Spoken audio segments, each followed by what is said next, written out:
बिस्मिल्लाहिर्रहमानिर्रहीम। अस्सलाम वालेकुम। खबरनामे में शामिल करते हैं आज की एक अहम खबर। पेट्रोल भरने पर 200 प्लस ज़ायद अदा करना होंगे। कुवैत में पेट्रोल की मार्केटिंग कंपनी ओला ने कुछ पेट्रोल पंपों को सेल्फ सर्विस में तब्दील करना शुरू कर दिया है, जहां ग्राहक अपनी गाड़ी में पेट्रोल भरने का अमल खुद अंजाम देंगे।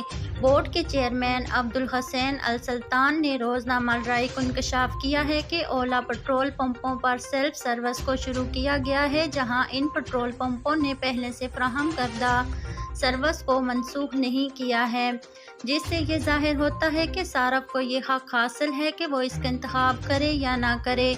उन्होंने वजाहत की है कि सेल्फ सर्विस पेट्रोल पंपों पर मुलाजमीन की कमी के बहरान और स्टेशनों में होने वाली भीड़ के हल के तौर पर मुतारफ़ कराएगी, जबकि उन्होंने आने वाले अरसे में 200 प्लस की मामूली फीस पर सर्विस को बेहतर बनाने के लिए एक मुतालबे की तरफ इशारा किया है।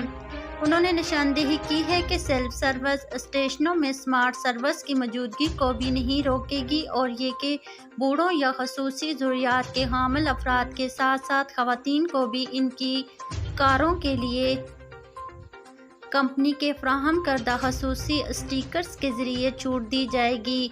उन्होंने नेशनल पेट्रोलियम कंपनी के NPC के साथ होने वाली मुलाकात का भी इंकशाफ किया, जिसने आर्जी मुद्दत के लिए रोज़गार फ्राहम करके मुलाजमीन की कमी के बहरान को हल करने में मदद की पेशकश की, जिसके दौरान इस मसले के मुख्तलिफ पहलुओं पर बात की जाएगी और बहरान के हल के लिए कंपनी के मुलाजमीन की ज़रूरत का अंदाज़ा लगाया जाएगा।